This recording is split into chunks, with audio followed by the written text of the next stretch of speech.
Hello and welcome back to Pillars of Eternity. If I sound a little bit different, it is because I have changed the computers, and with that I also had to change microphones, so let's go to the first fires. Yeah, I don't want to go back to catacombs just yet. Yes, first fires, definitely. Yeah. Go.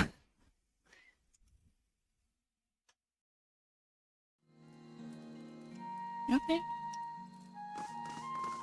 Next time we get the chance, I'm buying you a pint. That means a lot, Adair. Oh, do you want one too? Sorry, I meant for Isselmere. I'll get you one too. Oh, I thought you meant it for me. Oh well. No one's buying me any alcohol, it seems. The stones of this ancient tower have been blackened by centuries-old fires. Surrounded by a patch of wildflowers, it looks like a memorial. It does.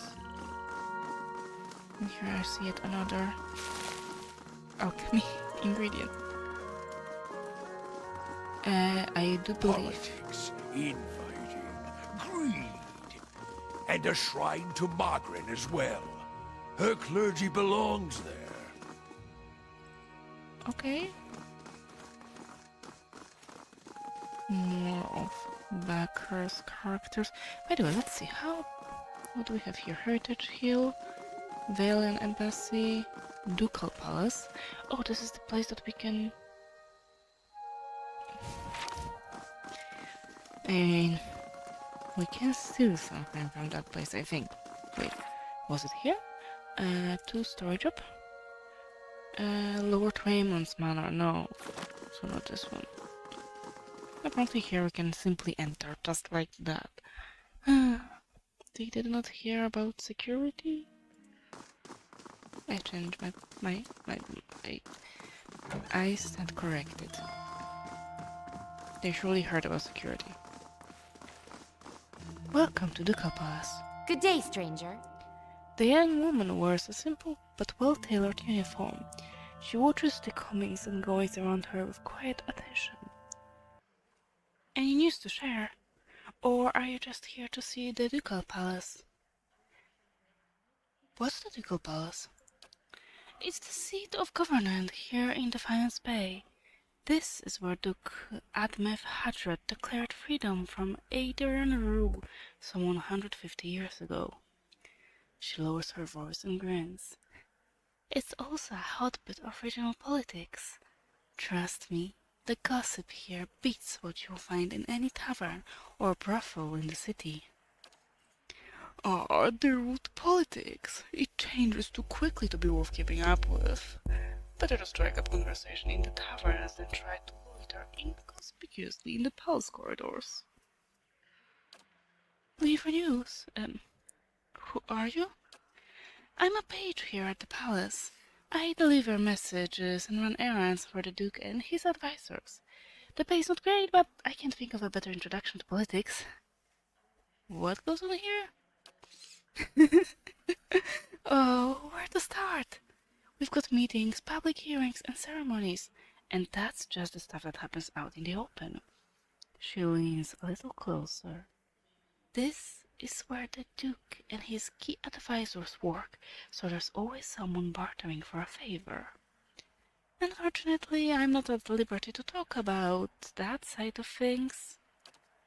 But if you want the official version... She gestures counterclockwise around the place. We have a shrine devoted to Magran, official records and chambers for public hearings and council meetings. Okay, tell me about the Shrine of Magran. It's a symbol of Magran's protection of Defiance Bay. She's represented the revolutionary spirit of the Deerwood ever since independence, and her involvement in creating the Godhammer bomb only affirmed her importance to us. She scratches her neck. That's also where the first of the sacred fires burn, but Ferga, the tranquil ardent, has had trouble keeping them lit. What kinds of records are stored here? Mostly dull official stuff. Census counts, tax records, militia registers. Now I keep my distance. I got curious one day and got drafted into a shelving hub of the records. Worst day of my life. Is there a hearing going on right now? Sure is. Duke R. Aver's been meeting with some of the city leaders for weeks now, trying to figure out how to address the legacy. The whole business is terribly secret, though. I tried to sit in the gallery during my lunch break one day and got turned away. But the look of the talk concerns animancy, so there's a good reason they're keeping the meetings behind closed doors. The legacy? Wademan's legacy. That's what a lot of people call the rush of Hollowborn. The theory goes that it's punishment for meddling in animancy. Why is animancy so controversial? Oh, where to begin? Traditionalists think it's a crime against the gods. There's no question that poking around in souls is risky, but the more progressive elements believe they're only shot at restoring healthy births.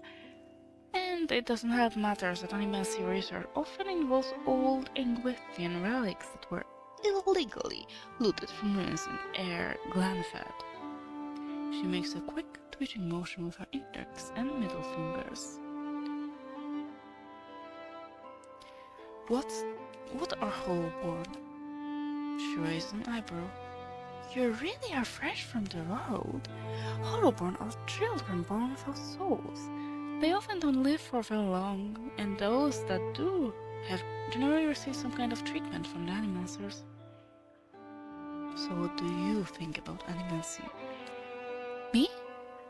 I think the real danger of animancy is confusing a real scholar with an expensive fake. We get a new case here every day. Some poor couple in the Gift or Copper Lane who spent every copper they had on a miracle cure for their unborn child. It never works. She shakes her head. Breaks your heart, but there's usually nothing we can do for them. I see. Anyway, the legacy is what the politicians have all been whispering about lately. Okay, let's see. Is there something else we can ask? Tell me about the current duck. That would be Ava Wolfrin. Don't let the title fool you though. Our ducks have been elected since independence. Some find Duck Ava rather coarse. He's a frontier noble. Personally, I think a rough and tumble type is just what the Fires Bay needs. Okay, thank you. Apparently that's all that we need to know. And we can really wander around just like that. Oh. Most bright Mercury, transform us with your flame. Hail, traveler. The woman's head is bowed as her lips move in prayer. Just as you approach, you catch her glimpsing at the statue near her. She notices you and forces a smile. Praise be to Magran and welcome to her temple. How may I be of service?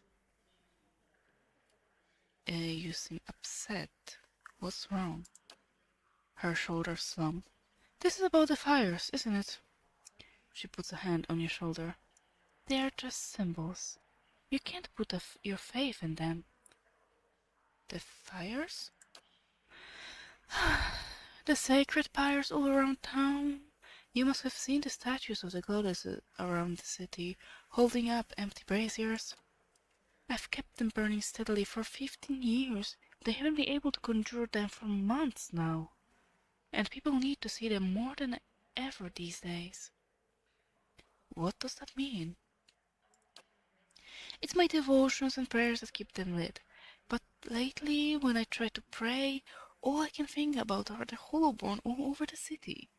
The grieving families, the refugees. She shakes her head. How could Margaret allow us to suffer like this? What strength do we gain from a soulless child?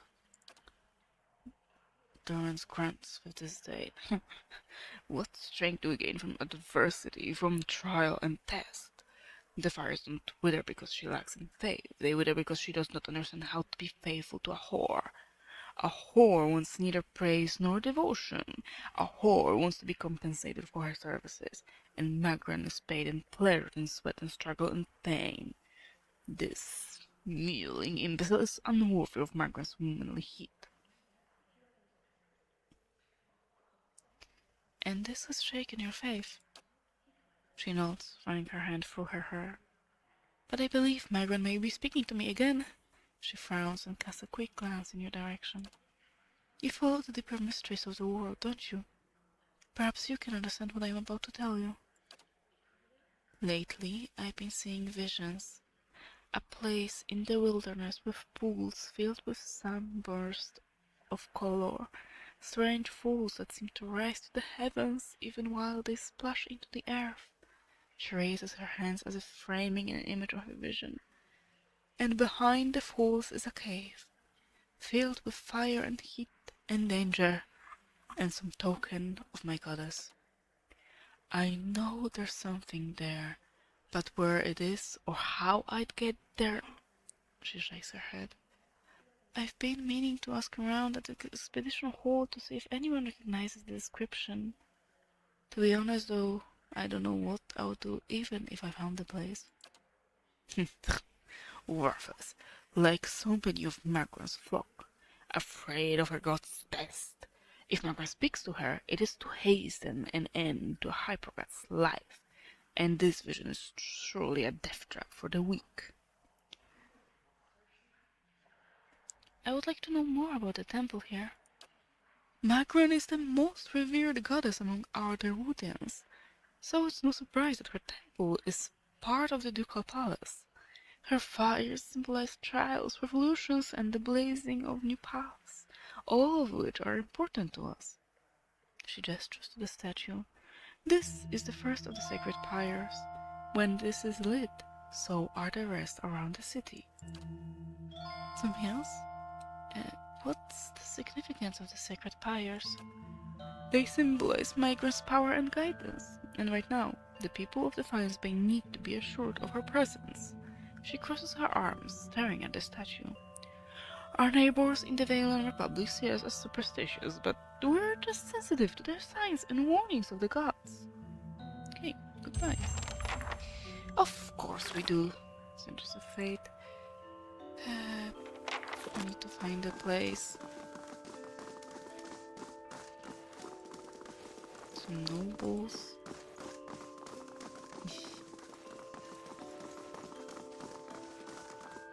Oh, that sounds interesting. Hello? Chancellor Olville. Thank you for coming, Evna. I've been trying to track you down for some time. This is Marshal Forwin, Earl Bedemar's military advisor. He will serve as a witness for this proceeding. He gestures to the man next to him. Well met, Road Warden. Your reputation precedes you. I admit you've created a bit of stir around the nobility with your reclamation of Caet Noir. Most are still not sure what to think of it. What's this about? The legitimacy of your claim to Caet Noir is in question. Earl Bedemar has issued a ruling on the matter.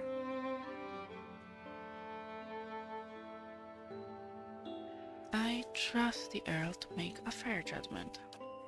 Your cooperation is duly noted and much appreciated. All will be made clear once Lord Gaffbin arrives. Do you have any questions for me while we wait? Yep. Please, what do you know of Gaffbin? While I have met him but once, it was ample time to determine the character of Lord Erler Gaffbin, or lack thereof. He is descended from an old Adrian line that predates the War of Defiance. His great-grandfather, Ranning Gaffbin, was Earl of Yenwood during the war. That is, until he was stripped of his lands and driven from the Deerwood. Yenwood? When the Deerwood was a mere colony of Adir, it was divided into 9 earldoms. When the Adirians were defeated and ultimately driven out, 2 of the earldoms were absorbed and borders were adjusted. The Yenwood was one such earldom. The grasp is now the largest of the 7 earldoms after it consumed the pre-war earldom of Yenwood. It encompasses notable settlements such as New Hilmar, Gamer's Grasp, Gilded Vale, and, of course, Caed Nua. Okay. Do you know which way Earl Bedamar has ruled? I'm sorry, my lord, I do not. The heir's decree is sealed. Um, Tell me about Earl Badamar. Earl Badamar comes from an esteemed line of lords that rose to prominence after the War of Defiance, some 150 years ago. The Deerwood consists of 7 earldoms. The Badamars govern the northern earldom known as the Grasp. As to the current Badamar, he is a fine man as I know. It is an honor to serve him. Tell me more about the Grasp. The Grasp is now the largest of the 7 earldoms after it consumed the pre-war earldom of Yenwood. It encompasses notable settlements such as New Homar. Okay, we already did that. What was that about Road Warden? The one who rules Ketnua on behalf of the heir of Yenwood is traditionally known as the Road Warden. Your position might not be entirely official yet, but the title is an appropriate form of address. The marshal nods and smiles. Okay, thank you. I don't have any more questions. Your timing is impeccable. Here comes Lord Gathbin now.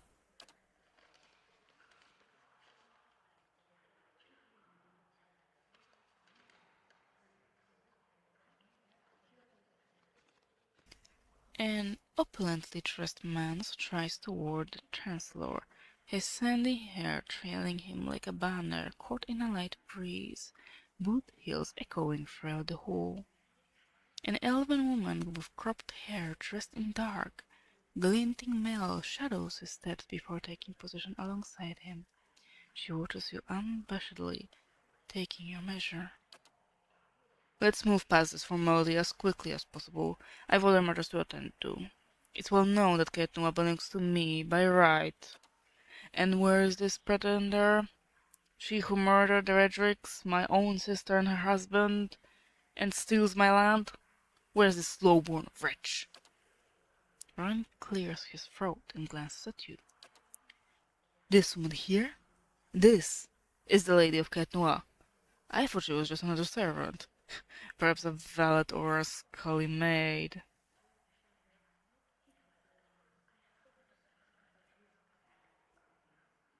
Can we get on with this, please? Warren breaks the seal on the scroll and unfurls it.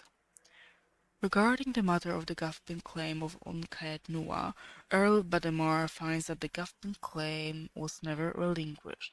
By law, Caed Nua is the rightful property of the Gathbin family. I knew it! Gathbin smirks at you, triumphantly.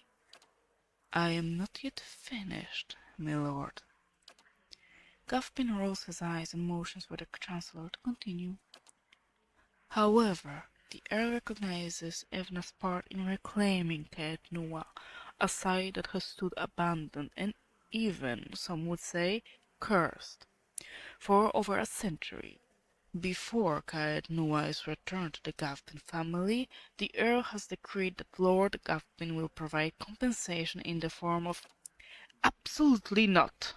Gathbin folds his arms, a defiant scowl on his face. Milord, Warren raises his eyebrows.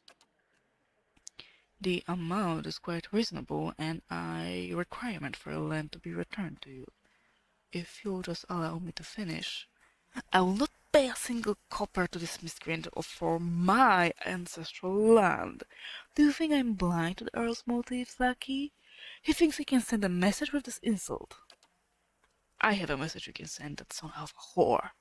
Gathbin raises an open hand as the Chancellor shrinks from him, arms raised in defense. Grab the arm. Keep your hands off me, you peasant! Gathbin yanks his arm free of your hand and steps back. The elven one deftly draws a pistol from a thick leather belt, her eyes widen in anticipation. Milord, milady, please, there's no need for further violence. Lord Gaffin holds her gaze for several heartbeats, his eyes burning with hatred. I'll be coming for what's mine. Count on it. Come, Captain Emery, we're leaving. He sneers defiantly before storming down the hall. The captain lowers her pistol and gives a smirking shrug before following her employer.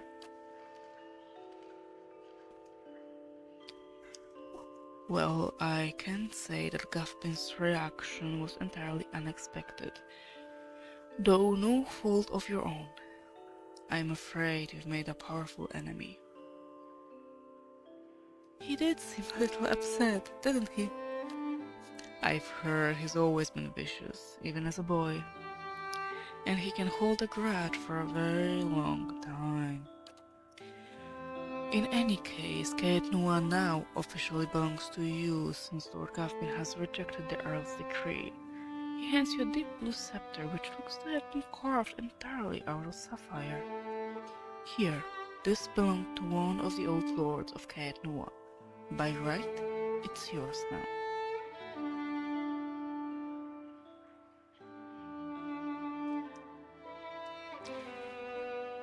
Please extend an invitation to Lord Gaffin to feast with me within the halls of Caed Nua. There's no need for us to become enemies. That is a generous offer, and I will make sure it reaches Lord Gaffin. It was a pleasure to finally meet you, my lady. Warren bows. Perhaps we'll speak again under more pleasant circumstances. Farewell, Evna. The Marshal nods at you and leaves. So I did manage to make an enemy anyway. Oh, we're still earning from the keep. I keep forgetting about that. Usually that stuff just costs you more and more and more. But now if he will try to kill us and manages to do so, he'll be the rightful owner, right? What do we have here? Taxes. 1 turn remaining.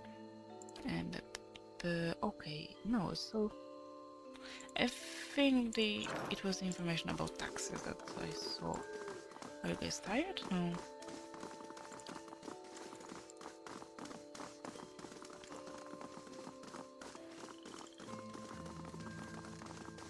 I honestly have no idea what we should do next.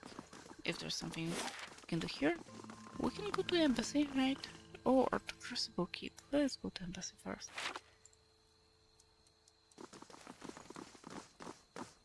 Because why not?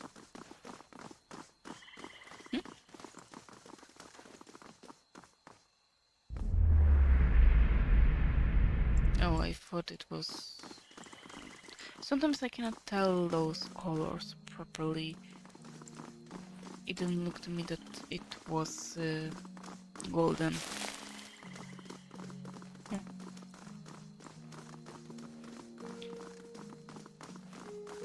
All these circling feet heading nowhere. Is that all of your input here? Yes, can we continue? This one is also golden. Yep. Hello. Please don't mind me barging into your house.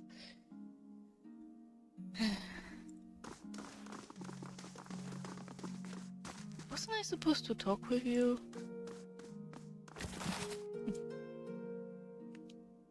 Mention the name wrecked in air Glenfat and you'll be told stories of a glorious freedom fighter, an Orlan who used his tactical savvy and battle training to protect the Glenfadan from the encroaching evil of the invaders in the Deerwood.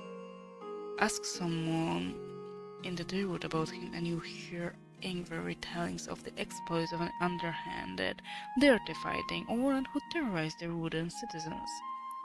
This conflict is what legends are built on, and Galvin wrecked is the stuff of legend.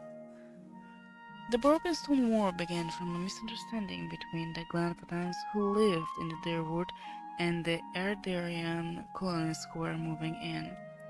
Tensions were already high between the two groups as the Erdarians claimed land and Glenfatans said they already owned.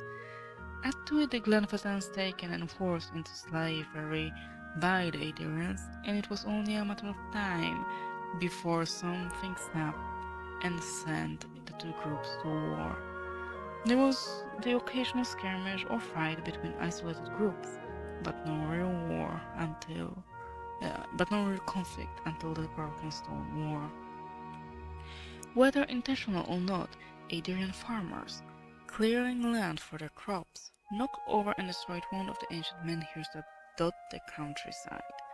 The Glenfatans, who revered the ancient structures in the Deerwood, reacted swiftly and violently, led by a particularly fanatical Fang by the name of Ragd. While the war was short-lived and the Glenfatans and the Glenfatans were ultimately not the victors, Ragd and his forces were able to eliminate a significant number of colonists. After the war ended, Ragd was appointed the Galvan, or leader, of the Glenfatan tribes. His leadership skills and prowess in battle earned him the respect of all tribes of Air Glenfath. Because all the tribes were unified behind him, he was able to move and coordinate their warriors in a way that organized them into such an efficient team the Adarian colonists lived in fear of his next attack. His name and reputation spread through both lands. Over 2 years following the Broken Stone War, Ragd and his forces, using deception, misinformation, and straightforward guerrilla tactics, killed hundreds. The remaining earls sent word for the Firkunish, saying something must be done before more nobility is killed. But Ragd continues to terrorize the colonists, and it seems the campaign will never end. That is, until he encounters Edrang Hadred. Okay, and with that I think I'll end this part here. So, for now, thank you very much. Stay alive and see you soon. Bye.